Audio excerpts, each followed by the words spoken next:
In our politics lead, Democratic lawmakers on Capitol Hill heaping praise on Democratic Senator Cory Booker. To be more aggressive, we've heard that from the left of the party, the progressive wing of the party, etc. And so Booker is picking up support amongst progressives. Interesting, Elise, that in Senator Booker's speech, he posed this rhetorical question. Another part of that, of course, is Senator Cory Booker of New Jersey taking to the Senate floor. Senator Cory Booker of New Jersey, the new record holder for the Senate's longest ever speech. Senator, how are you? Wow. Senator Cory Booker's pseudo-filibuster rant on the Senate floor sure got a lot of coverage, huh? Well, actually, the left is sure that you probably weren't made aware about it quite enough. And just because we're not aware of it because media wasn't covering, nobody was covering it. True. Welcome to this week's Wacky Moments of Leftist Extremism. Now, when they weren't busy hyping the verbal spewage of Booker this week, the leftist media were feverish about the Wisconsin Supreme Court election, with coverage proving to be a little more than an exercise in Elon Musk's derangement theory. You know, that good old existential threat hype. Does Donald Trump and what he and his allies like Elon Musk are doing really represent a kind of an existential threat to the country, which is what, by the way, Democrats have campaigned upon? Yes, Democrats said it. So the existential threat of Trump and now Musk is the leftist media's focus. You know, this is a corrupt administration that is breaking the law.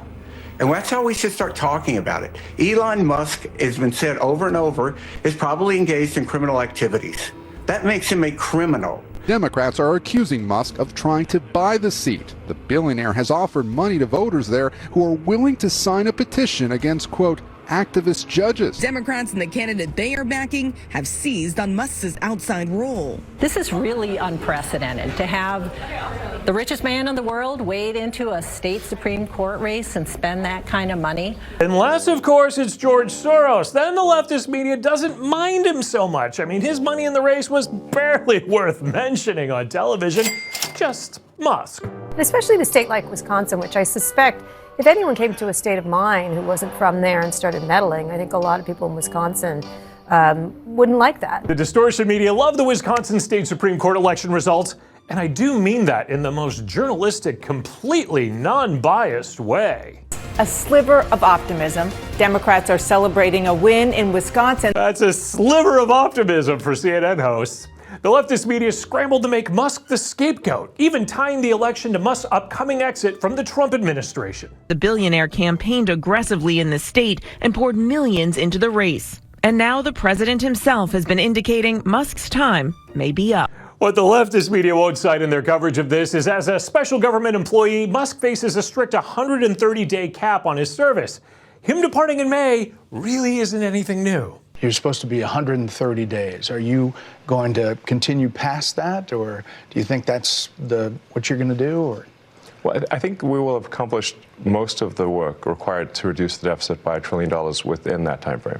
That Fox interview was just last week, but, you know, it didn't come out of the mouth of a Democrat, so I guess the leftist media can't repeat it. What they can do, however, is promote the most insane leftist ideas to come across their plate.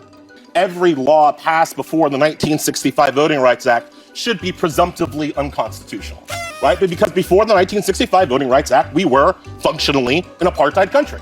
Not everybody who lived here could vote here. So why should I give about some law that some old white man passed in the 1920s? So all laws made before 1965 should be done away with. I mean, most laws against murder, the First Amendment, the Fourth Amendment, the 13th Amendment abolishing slavery, the 19th Amendment giving women the right to vote, all should be gone. Every law passed before the 1965 Voting Rights Act should be presumptively unconstitutional. Wow, that is batshit crazy. Almost as crazy as claiming a Trump executive order for Smithsonian museums not to divide Americans on race.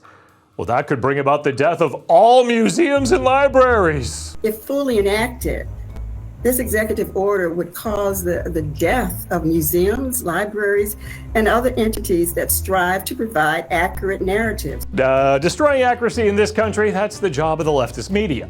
Currently, they are hoping, pining, and hyping the possibility that Trump's economy will go boom, you hear, could actually be a collapse, maybe a recession. Now, renewed fears of a recession. It's not Liberation Day, it's Recession Day. Fueling fears of a potential recession. Fears now of a Trump-induced recession. Fears growing of recession. So now they're hyping fears of a recession. which is interesting since just a few years ago they actively promoted the White House redefining the word recession, all in order to protect their guy Joe. It's the second quarter of decline in a row, which typically has been the definition of recession.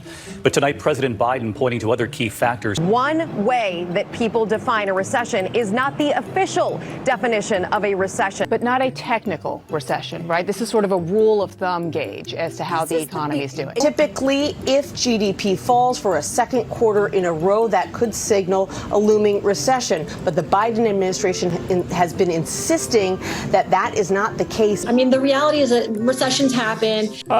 Recessions don't even matter under Democrats. They come and go. The media just roots for them to occur if there's a Republican in office. Throwing the R word around, that word is recession.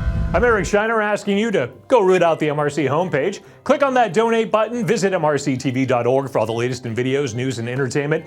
And be sure to like, share, and subscribe to these videos. We'll be back soon with another look at leftist media madness.